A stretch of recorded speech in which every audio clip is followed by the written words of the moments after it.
And on the 8th day, God looked down on his eastern shore, on the marsh grass bending sideways in the wind, and the crab pots stacked on the dock, and the soybean fields flat as a table to the horizon.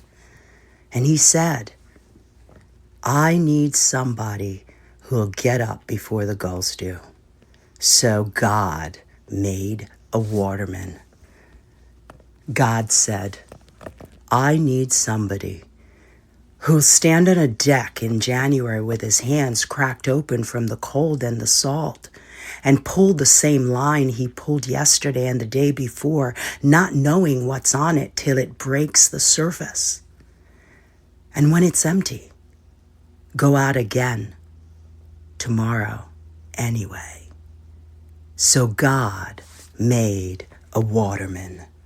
I need somebody who'll read the water like scripture, who knows the difference between a good tide and a bad one before the weatherman does, who'll watch the bay gets sicker every year, the grass is thinning, the oysters fewer, and keep working it anyway, because it's not just a living, it's a covenant.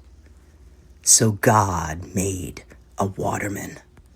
And God said, I need somebody who'll walk a field at 5 a.m. with the corn up to his shoulders, checking for worms and rust and drought stress, who'll watch the sky all summer like it owes him something, and who'll sit tithe on a harvest that barely covered the loan. So God made a farmer. I need somebody who'll fix the tractor himself because the part's 2 weeks out and the beans won't wait, who'll teach his daughter to drive the combine before she's got her license and mean it as inheritance, not as a chore, who'll bury a father in the same ground he's about to plant and go back to planting. So God made a farmer. God said, I need somebody who understands that Crisfield was built on this, that Somerset and Dorchester and Wycomico ran on backs bent over crab lines and tomato rows before anybody called it an industry. Somebody who'll keep a town alive on a trade that's disappearing because leaving it isn't in him. So God made a waterman and a farmer, and he made them neighbors. I need somebody who'll sit at the diner counter next to a man he disagrees with about everything and pass the ketchup anyway. Who'll show up at the fire hall fundraiser even when his own boat needs work. Who'll teach a kid from off the water how to bait a pot, not because it's owed, but because that is how the shore keeps its own alive. So God made a waterman.